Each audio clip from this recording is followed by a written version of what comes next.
Hello everybody and welcome back to another Kings of War battle report. I'm Visibly Riley, and today we have Ogres versus Elves. This battle was fought at 2250 points, and the scenario was Secure the Field. So first we see my opponent's elf list. As is common, I am about 25 points off, but these are all the units in it. So starting off, we have a horde of Kindred Archers, followed by 2 regiments of Palace Guard. Then we have Thuranian Sea Guard, a horde of those.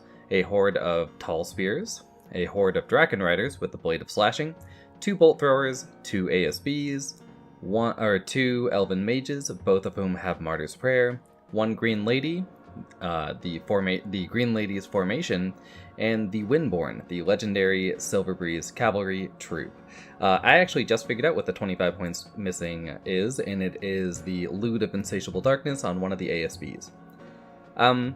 As for my opponent's list, I think it's actually pretty good.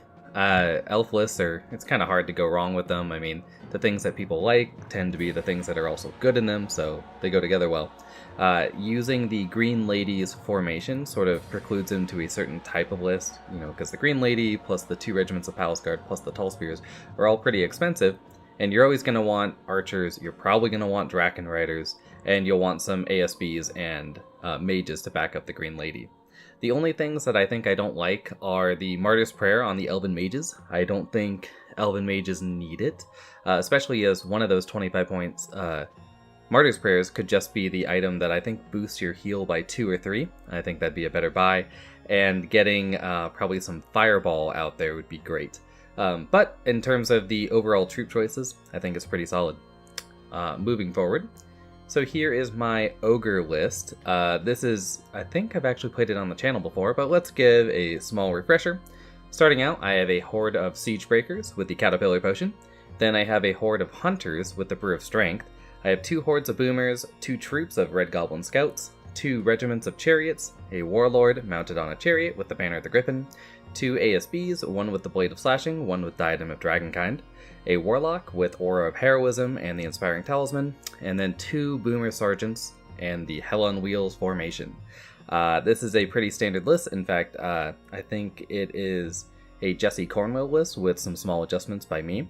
I think he runs 2 hordes of Siege Breakers and 3 Boomer Sergeants, but I want to have a bit more Pathfinder in the list. The terrain out here tends to be very, very heavy compared to what I've seen elsewhere, especially on things like flat, difficult terrain and forests. So I want the Hunters, and the Brew of Strength Hunters are pretty solid. I'm a fan. And as for the 3rd Boomer Sergeant, obviously Boomer Sergeants are great, but I think that an ASB with the Diadem of Dragonkind, which only costs 10 points more, is just a little bit more flexible. I like that they hit on a 3+ in melee, even though they've only got the 3 attacks versus the 4. 3+ melee is just much better. And then on top of it, instead of the Breath 8 with Piercing, they instead have Breath 10. So against, those small, those dog units and the Defense 3 stuff that seems to be pretty popular out here right now, it's just a little bit better. So, and then of course they're just inspiring. That's fantastic. So yeah, I like that slightly more, and that's what I went with. So here we see the table and the armies arrayed for battle, and let's go over the terrain first. So we have a small pond on my side of the table in the bottom left. Next to that we have a building. All 4 of those MDF buildings, those are obviously some impassable pieces of terrain. I think we ran them as height 4 just to make it equal. There are, look at that, 6 buildings on the table, so all 6 of those are height 4 and impassable. Then we have 2 forests, both of those are height 6 forests. Then we have 2 height 2 hills, 1 in my deployment zone and 1 in my opponent's. These hills were kind of a pain in the ass to play with, but I didn't exactly... The game store we were at definitely has a wide array of terrain, and including hills, but I couldn't figure out where they were that day, so I just went, fuck it, ran with these. So that's the terrain. Now for the mission, we're playing Secure the Field, which is you choose 1 piece of terrain and your opponent's half of the field has to be fully in it, and then you want to be within 3 inches of that piece of terrain. You count up the unit strength and then that player owns it, the one with the highest unit strength.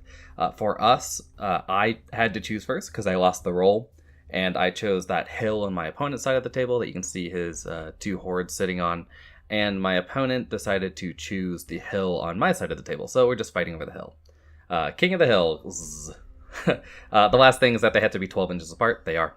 And I think on his side, I could have chosen any of those houses and the hill, or the buildings. And on mine, he could have chosen the buildings, the pond, or the hill. Both the forests are slightly edging over that center line, so we couldn't choose them. So anyway, moving on to deployment, let's go over what my list is first. So starting from left to right, we have my 2 hordes of boomers. Behind them, we have my first ASB, that guy with the big mace. That is my Blade of Slashing ASB. In front of them are my Siege Breakers, and to the right of them are my Hunters. Now, these were the warriors I actually painted up for the tournament I went to in June down in Portland. And I won't just use warriors as hunters. I'll do something to them, but I'm not sure exactly what. But for now, they'll be those. Behind them is the ASB with the Diadem of Dragonkind, that guy with the big flag. Then to the right of them, that Firebelly model, that is my first Boomer Sergeant. I actually do have enough Games Workshop lead builder models that I could convert my own to have the cannons, but I kind of like the idea of these Firebellies being my Boomer Sergeants, so I'm going to go with that. To the right of him, I have my Warlord on Chariot. To the right of him, I have my 2 Chariot regiments. In front of them, the first troop of Red Goblin Scouts, which are just dogs today. I would never glue riders onto mounts before painting them, so they'll have to sit out for now. To the right of that, behind that building, we have my Warlock facing the wrong direction just because he won't work with that building. And then next to him is the second Boomer Sergeant. And then finally, peeking slightly out of the right frame, is the last troop of Red Goblin Scouts. For my deployment here, I don't know, I think it's pretty good. I wanted to get to the center, that big open spot with my chariots, because I don't have Pathfinder on them. And then since I decided that the left forest would be more likely for us to be playing in, I put both my Pathfinder units, being the Siege Breakers and the Hunters, next to that. And then the Boomers pushed far left just because he placed his Dragon Riders obviously last. And, you know, I would love for them to have been able to contest him, but I just pushed him over there because my left flank was a little weaker than my right, or less able for me to react on my left than my right, and so I didn't want his Dragon Riders over there, so I just placed him over here, and he counter-deployed by pushing all the way to my right flank with his Dragon Riders, so that was the idea. Now for my opponent's army, sorry, he has some interesting choices of models, just on a few, because he doesn't have the Cav models to run as Windbreeze, the legendary unit, and unfortunately I've lent all of my elves to another player who was actually playing slightly to our right, so I couldn't give him any Cav. So on his left, the 3 mage models on that Cav tray, that's the legendary Cav unit. To the right of them, those models are his Seaguard. Behind them is the first ASB, I think that's the one with the loot. Then to the right of him, we have his Rifleman Archers, which are models I've always enjoyed. Behind them is his first Mage. To the right of them, he has his Tall Spears. To the right of them, the Palace Guard, both regiments. Behind them, a Mage and the second ASB. Then to the right of them, he's got his Draken Riders. And in the backfield, we have 2 Bolt Throwers. And the Green Lady is played by his... If you've ever played War Machine, that is an Adeptus Ron model right between his 2 units. That is his Green Lady today. So, yeah, for my opponent's deployment, I think it's okay. Most of his combat units are placed into that hole in the center to combat mine. I think that's good. He can push into the forest closer to him with his Seaguard. That seems good, considering their phalanx and bows. It's just a good place for them. The only thing I would be worried about is that I don't have more units than he does, but I do have more ability to block up his units, and it just seems like with just a direct battle line, it'll be hard to dislodge me away from these hills in that we're going for in the end. But I think otherwise it's fine. Moving forward, turn 1. So the ogres win the roll-off for turn 1 and pretty much just run forward. None of my guns, except for one lightning bolt, could reach his line, so everything that could run, ran. I repositioned a few units, like the siege breakers. I wanted to push a bit behind the forest to back up the hunters. I could only move my 2 hordes of boomers, considering they were both touching that stupid pond. I've set up this table, so stupid pond. So they just moved forward and repositioned a little bit. And then on the right, I created a little conga line to give cover to units. So I've got the Red Goblin Scouts in the front, behind them the, first regiment of chariots, and behind them the second regiment of chariots. This picture was actually taken right before I repositioned where my warlord is. He ends up going to the right a lot more, or to the left a lot more. And then that boomer sergeant on the right there, behind my second Red Goblin Scouts, he ends up being where that warlord on chariot is now. So yeah, there's a slight reposition after this picture. But anyway, I cast Aura of Heroism onto the Boomer Sergeant, and I get 1 success. So the right flank has 1 level of rally, and the left flank has 2 due to the Warlord. So here we see shooting from the Elves, turn 1. They moved 0 units, so there's no elf movement. All of his shooting goes into the regiment, or most of the shooting goes into this regiment of chariots. I had cover for most of it, but he ends up doing 6 wounds anyway, and he doesn't get a waiver or a rout. So we move forward. So that is the end of elf turn 2. As I said, they just didn't move. Yeah, I'm not sure about that. I would have at least pushed forward with my spears. Maybe the Sea Guard as well, but definitely the spears, just because he's ceding the top of the hill to me, and I think he just wants to keep me away from it in the long run. But anyway, this is what he did. And turn 2. So turn 2 sees the ogres just sort of advance. I have barely any charges. I take 1 charge into his archers with my Red Goblin Scouts. I could have got the other Red Goblin Scouts into some Palace Guard, but yeah, there's no reason to do that. They'll just die. So instead I back them up and place them right in front of my chariots, the wounded ones. And otherwise we just advance the line.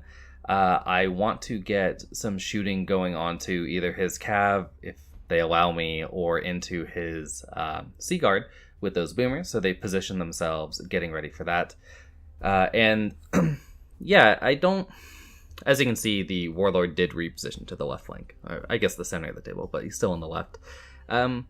Yeah, it's kind of unfortunate that that he didn't move forward for me, because I basically, I get my first 2 turns of doing nothing, and that never feels good. But it's what happened. And here we see, I'm casting Aura of Heroism again on the Boomer Sergeant. I fail all 3, so no heroism on the right flank this turn. And over here, I charge into these archers, and... I charged into the archers. I did 1 or 2 wounds, but not, I didn't get the boxcars. Now we're on to Elf turn 2, actually. And again, the Elves don't move.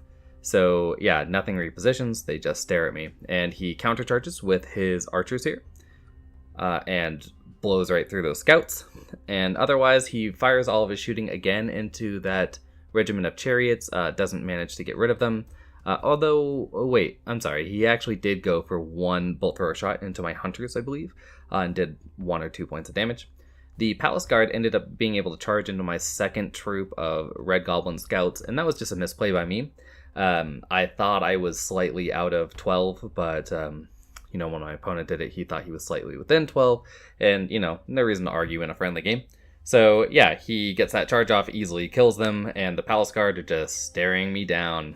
Otherwise, he went for just a bunch of healing onto his archers, which is the only thing I'd hurt so far. And, so everything's at full strength, and again, immobile. Yep, and that is the end of turn 2. As you can see, the elves did not move. He did go for some shots with his Windblast Cav into my Siege Breakers, and gets 1 wound on them, pushes them back the slight amount of distance they could be pushed back, but does not roll the boxcars. He needs to scare them. And we move on to turn 3. So turn 3, yay, combat! So finally, stuff is starting to happen. If we roll a picture back here, so my cav that is sitting right in front of his palace guard, after he fought the scouts, he repositioned them. And unfortunately, with that reposition, I can actually squeeze by and just charge right into his archers instead of the palace guard, which is really what I want to do, because I don't think my chariots can take a palace guard regiment in one go, as I only have 12 attacks, but 2 regiments of chariots should do pretty well against those archers. So that's the idea. So yeah, I pile both of those into the archers. Unfortunately, it makes it so my boomers can't charge along with my...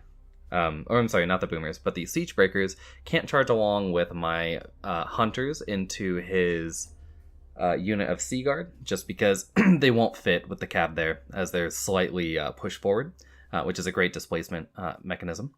So yeah, I send the hunters alone into the Sea Guard. I have Ensnare. The plan is just to, bump into each other until hopefully he dies and I win. Otherwise, I move forward with on the left with my boomers to shoot into his cab, as it's really the only thing I can do this turn. I place my ASB with the Blade of Slashing behind the building. It's just to get him out of the way. I'm not sure exactly what to do with him yet. The other ASB just rolls around in the back, again staying out of the way. I move my Warlock with the Aura of Inspiration just to move down towards my hill to make sure I have it covered at all times. And I place both Boomer Sergeants ready to shoot at the Palace Guard, who tried to block up my chariots in the previous turn. So yeah, that's the idea there. I've got quite a few shots. That's 16 Pierce 1 into the Palace Guard and a, Lightning Bolt 3 if I need it. Yeah, I'm gonna get 36, well, 18 of them are on 5s, but 36 shots into his cav, so finally getting my shooting in and finally getting that combat, feeling good about it. And yep, showing off the charges, bam bam. And after my shooting, I end up, I don't roll, I think I roll actually pretty much average, because my first Boomer Sergeant here only wounds once. You only hit twice, so I guess I got 1 wound. But the second one gets like 6 or something into it, so yeah, end up averaging out, but not enough to get a waiver. And unfortunately, with their regen 5+ and the amount of healing my opponent has, they'll probably be fine. And over here, yeah, I decided to not cast Lightning Bolt just because I could push it from a 9 to a 7 if I got it going, but I did instead decide that I want Aura of Heroism more, and I cast it onto my ASB in the back there, and I get 2 successes. So yeah, the left combat flank is pretty much covered in Rally 2. There's no units that don't have it. And with my shooting here, I do a ton of wounds. It is ridiculous. The 5+ to hit unit hits with like 12 attacks or something. Yeah, and I just blow those cab away. And oops. So at the end of combat here, or at the end of the combat with the Sea Guard, unfortunately for my opponent, the hunters just blow right through that Sea Guard, again rolling incredibly well with something like 16 hits, and I think I box card the first one. I got like a 10 on the second to wipe him out. So yeah, easily getting through those Sea Guard, a little unexpected obviously, and they turn back towards the remainder of the elf army. But to match things up, both my chariot regiments go into those archers, and they do fairly well. But then I roll pretty poorly on the nerve check here, and I don't even waver them, so they're ready to go. Sea Guard can't take 1 hunter, but 2 chariots, no problem for those archers. And that is the end of turn 3 for ogres. So we move on to turn 3 for the elves. As you can see, the tall spears countercharge, or I guess just regular charge, into the flank of my chariots that had charged into the archers. I pulled the chariot models off just because, man, that hill was terrible for trying to balance models. So yeah, he charges into the flank there. The archers charge into the other chariots, probably just to strip out the thunderous charge from them. And, I mean, things can happen. The Palace Guard, if you're rolling back, the Palace Guard that I had shot with the Boomer Sergeants, decide to charge one of them and finish him off, getting quite a few wounds off. I think that is a mixture of Martyr's Prayer and regen there. But yeah, he heals quite a few wounds there. The archers have 0 wounds on them now because the other Martyr's Prayer plus the Green Lady's Heal have just wiped them all out. So, I mean, with an elf army like this, with the amount of healing and regen it has, you really just have to kill units in one go, or you're not going to do anything to them. I mean, or you could go after the characters, but it's a little hard for me to do that right now, as he's not moving forward, and I only have breath attacks from my range. So, yep, pretty hard. Otherwise, the Palace Guard in the bottom right finally move forward to threaten the other Boomer Sergeant, and the Draken Riders move forward just to make sure that they can charge anything they want. So, I guess there's that. From his shooting, I believe his Bolt Thrower on the right there goes into my Boomer Sergeant on the right, hitting and dealing 2 wounds, while the left one, I don't think, oh, it shoots into my my Hunters and deals 1 or 2 wounds there. So Bolt Throwers are doing what Bolt Throwers do. They do some pretty steady plink damage. I guess that's, if you want that in Elf Army, they definitely provide. At the end of combat here, the Tall Spears wipe out the Chariot Regiment. That's not that unlikely. I mean, they have like 25 attacks base, and they're at 50 right now. And he got the Crushing Strength off on them from his ASB with the loot. So, yeah, they roll right through him. And here, he ends up doing 5 wounds to my Boomer Sergeant, but does not break him. I think he does get a waiver, though. And at the top, the archers do 1 wound to my chariots, but don't get that boxcars. He needs to break them. So this is the end of Elf turn 3. As you can see, there's a few wounds laying around. It looks like he did 3 wounds to my hunters with that bolt thrower, and 2 wounds to the Boomer Sergeant in the bottom right with the other bolt thrower. So moving on to turn 4. So turn 4, the ogres are just going to steamroll that left flank, or I hope, as they're all facing down it. So I countercharge with my Chariot Regiment into his archers and flank charge them with my hunters. In hindsight, I think I probably should have charged into the Tall Spears with my regiment of chariots, as I think I can see them, but I don't, so meh. So the Boomer Sergeant in that bottom right, he can actually see and get to the rear of my opponent's Tall Spears, and I decide at the end of the day just to not do it. It seems like a pretty easy charge, pretty juicy, but the mage right in front of me sitting on 5 wounds because of Martyr's Prayer that's just a great target, and if I can start popping these mages out, I think I should be going for that. And also, I think it was just a small mistake by my opponent to allow that. So I decided to not capitalize and just go for an equal, if not better, plan by shooting at the mage. And at the bottom of the picture, you can see the Palace Guard that was fighting my other Boomer Sergeant and wavered him. That Boomer Sergeant backs up using Nimble, and then my Siege Breakers and Warlock charge into the front and flank of the Palace Guard, respectively. I had to back up with my Warlord. He could have charged into the Tall Spears, but I don't think it's all that necessary, especially as I have the 2 boomers plus the breath attack from the ASB to shoot into them first. And if that goes well, I will redirect my Boomer Sergeant to shoot him as well. So that's the idea. Just showing off that charge. And this one.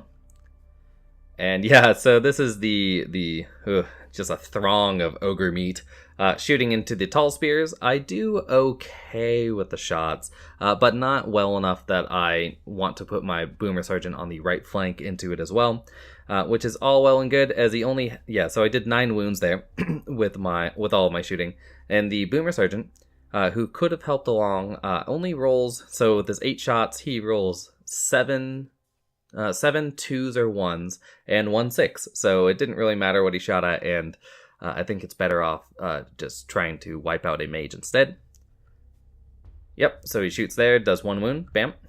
And unfortunately, I fail both these break tests. So that mage is sitting on 6 wounds. I need a 4 to waver him. I roll a 3, and then I think I roll a 4 or 5 on the Horde of Tall Spears, but that's not too unexpected.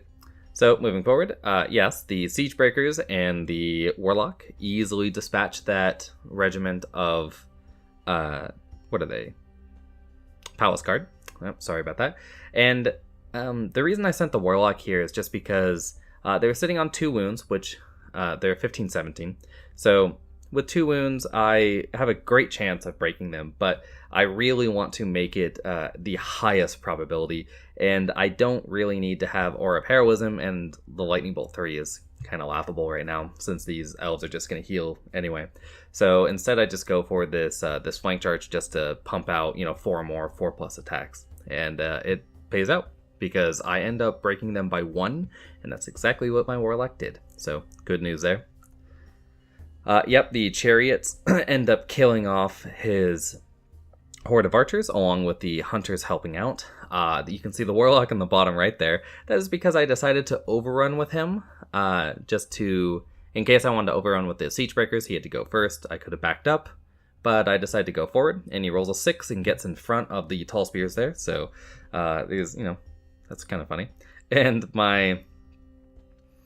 after the reform, the regiment of chariots have turned their flank away, and now they are not the closest model to the tall spears there, as they're going to have to pivot through my Warlock to be able to charge them. So yeah, block that one up pretty well. And here is Elf turn 4, so the tall spears charge into the Warlock's flank that was given to them.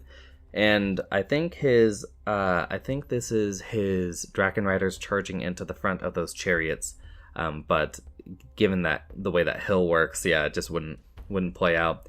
So yeah, they're sitting up there. The Palace Guard on the bottom right turn to face my Boomer Sergeant, but his Bolt Thrower hits and kills it and rolls pretty high for the break check, although he didn't need too much, as he did 2 or 3 points of damage there, putting him on 4 or 5. But yeah, it gets the break there, and he's not inspired, so he dies. And the other Bolt Thrower goes into my Hunters again, actually again doing, I think, 2 damage to them, 2 or 3.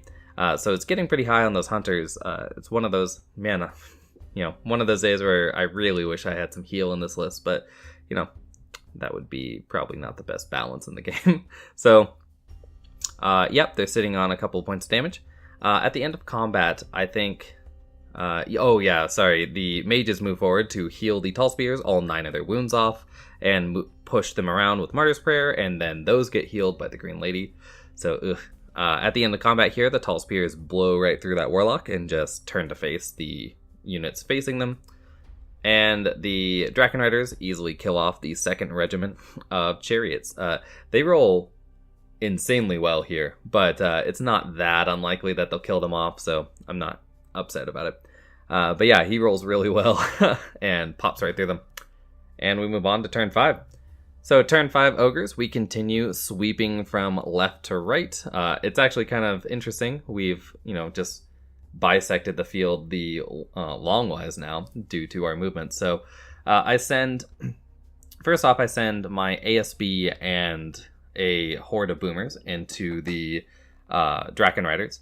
Now, my ASB could charge due to Nimble going around, and I wanted him to go in first because I want to slide those boomers down.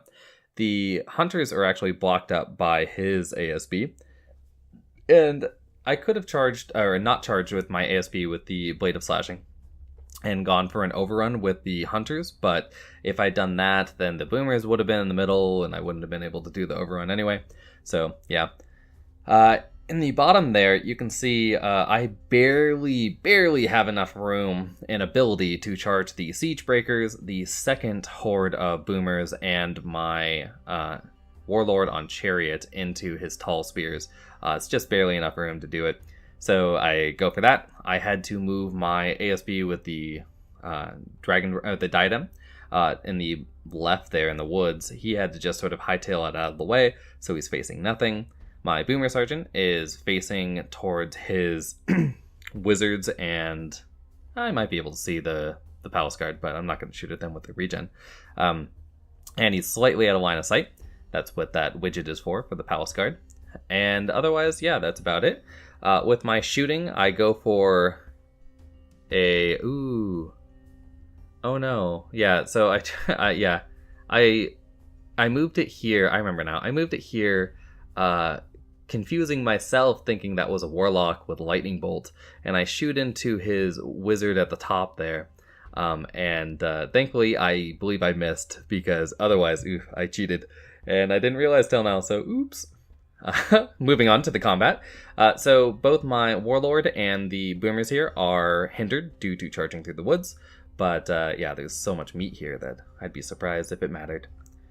And showing off that combat too. So at the end of this one, yeah, that bolt thrower has done 7 wounds to me so far. Jeez. And yeah, at the end of combat here, I blow right through that ASB blocking my way. And I don't decide to face towards the bolt throwers because this is my turn 5. And if I have a turn to charge into it, but why? I'm trying to just get to the hill, so why would I bother with that? And here I do 7 wounds to the Dragon Riders, looking for a 10 to kill, but unfortunately I don't even roll the 8 to waver, and they're ready to go. So, but at the bottom you can see my other boomers, the Warlord on Chariot and the Siegebreakers, dealt with the Tall Spears, removing them from the table. That was actually some pretty stellar rolling down there, so, you know, you get rolls with these break tests where you're like, oh no, I'm only rolling 4s on my break test, but then I'm hitting and wounding with 16 attacks, so it all balances out in the end. As you can see, that mage at the top that I said I cheated against, thankfully the lightning bolt missed, so I don't cheat that hard, I guess. So better lucky than skill. Moving on to Elf turn 5. His Palace Guard, due to my turning of the Siegebreakers, can charge into them. And this was intentional. I measured it before.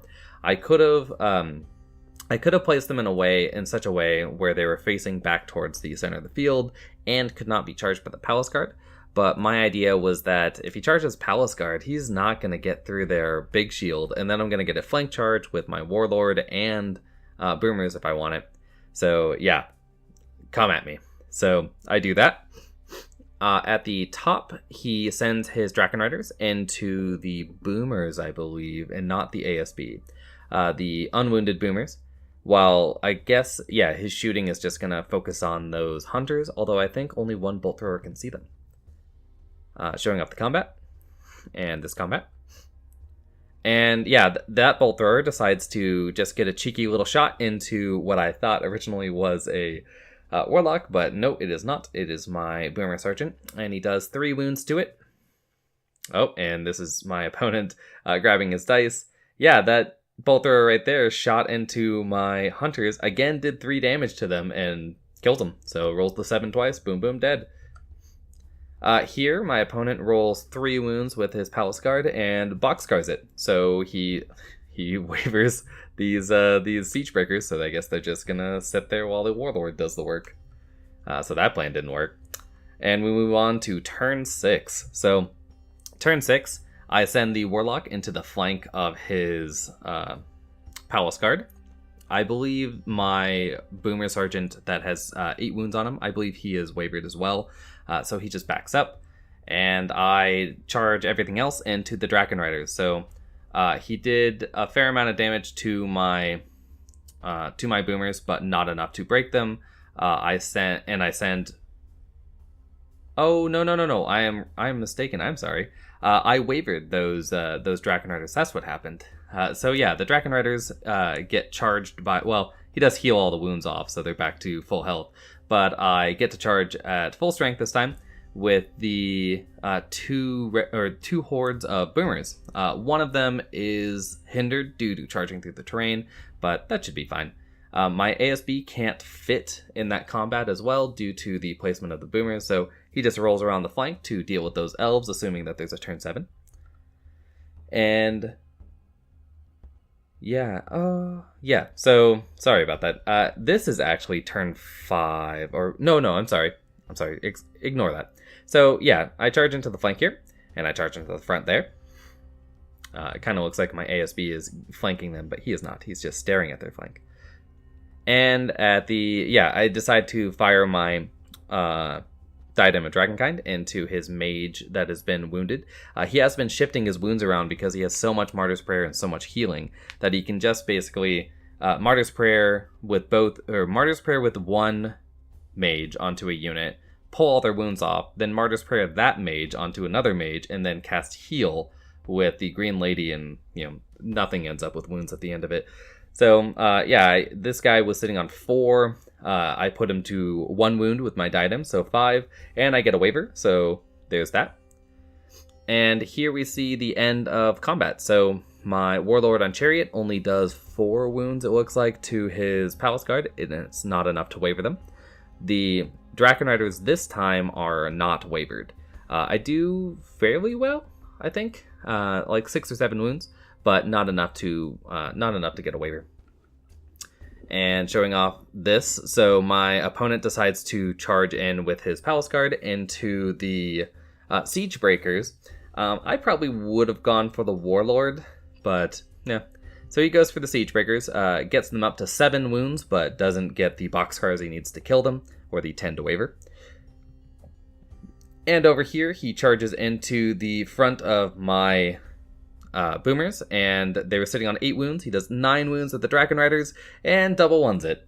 So, yep, double ones, gotta happen. Actually, he double oneed it earlier in the game, where I think on the Regiment of Chariots, when he did 6 wounds to them turn 1, he initially boxcarred them, which kills him, and then rolled a double 1. So, that's just what happens. But yep, that ends up being the end of the game because we do not get a turn 7.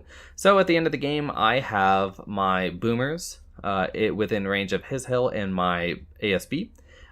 Puts me on 3-2 because he has that horde of Draken Riders, and they get -1 for being flyers. So I have his hill, and then down at my hill, I've got my little boomer sergeant sitting there. So I've got 1 right there because I believe you have to be completely within 3.